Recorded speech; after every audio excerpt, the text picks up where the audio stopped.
So before we go, I have to say,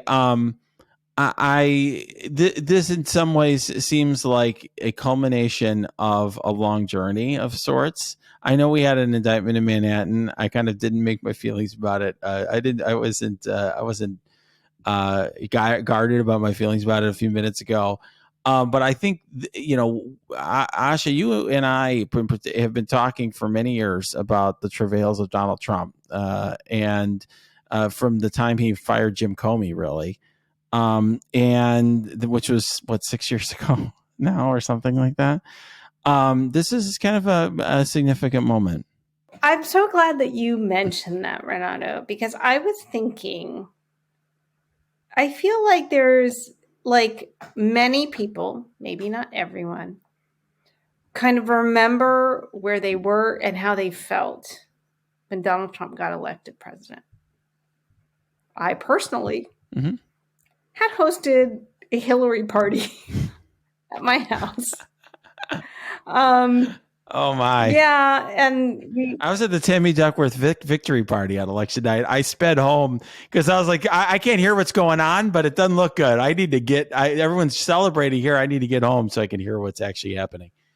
I had gone that day in my pantsuit with my children, who, I mean, how old were they at the time? 2016.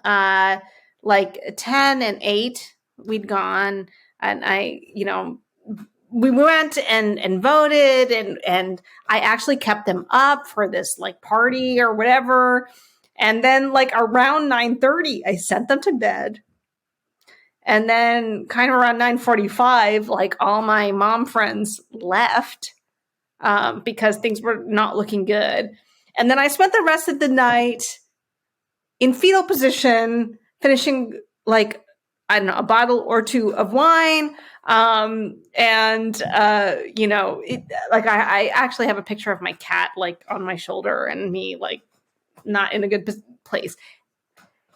We knew, like, there is some way in which you knew at a fundamental level that this was going to all end in this way, right? Like, I remember thinking, like, he's got to be impeached. Like, something's going to happen because someone like this, and it wasn't really almost about him.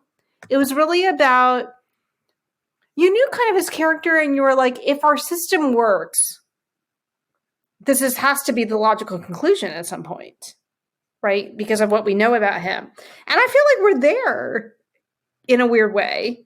You are way more better prognosticator than I am. I knew this in 2016. I knew that there was some version of this that we were going to be, like, I didn't know we were going to be on a podcast with Brian Greer talking about this, but I knew that this was going to happen. Wow. I have to say, I remember I stayed up till God knows when. I stayed up till very late at night when he gave his speech and Hillary conceded and this and that.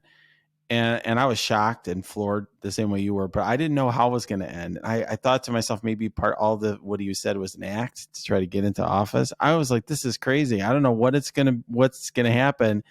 But I was more agnostic about it. I certainly had strong views once the firing of Comey and all of that happened, and that's when I started speaking out about various things. But I have to say, there was a part of me that doubted as to whether or not, at a certain point, at least, right after the Mueller investigation, everything, whether there would be a reckoning in federal criminal court for Donald Trump.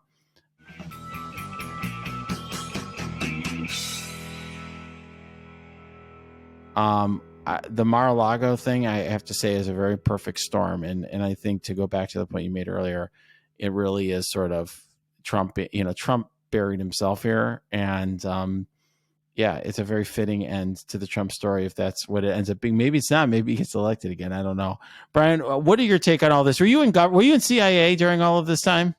Yeah, I'll add two things to this real quick. One is, I would argue a bunch of CIA lawyers were the first people to know that Trump was going to get elected, actually, before election night. And I'll tell you how.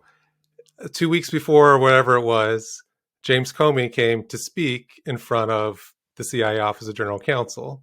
He's a great speaker, put us like different guy back then, very dynamic speaker, gave a great speech. And at the very end, someone asked him, can you give us an example of like an ethical decision you struggled with in your life? And he got very quiet and he said, well, I've been struggling with one right now. And he went on to talk about how hard it was. And he said, I ultimately decided it was just important to do the right thing. Doing the right thing is always the right answer. And then he said, and I'll tell you about it. And he turned to one of his aides, and his aide was like, this, like, don't do it, because he was seeing if it was out yet. And what had happened that day was they released the letter saying that they were reopening the Clinton investigation. And he was on the tip of his lips telling us about that. And then he stopped. But we all knew, like, it was clear from everything he said that he was about to make a bombshell announcement that was going to totally upend the election. And then as soon as we got out, it had to get out of our secure facility and started checking our phones. And then like an hour later, all the news came out. So we all kind of knew before everyone else that this was all the bottom was about to drop out. But then just reflecting back too, I thought of not election day, right? But I think his first day in office. And so what did he do as his first act? He came to the CIA headquarters on a Saturday, which was a little odd, and gave that speech in front of the CIA wall of stars, where they have a star for every fallen sea officer. And as you may recall, he gave a speech that was completely disrespectful to the memory of all those people. That's a very solemn place for anyone at the CIA or in the government. And he gave a totally political speech that had a bunch of lies and a bunch of politics and just showed complete disregard for their memory. And then I think you would argue to the national security apparatus of the United States. And so to me, this is a little poetic that it's come full circle with that he started his administration by showing complete disregard for the national security establishment, and that this is how it ends. On that note, I think it ends.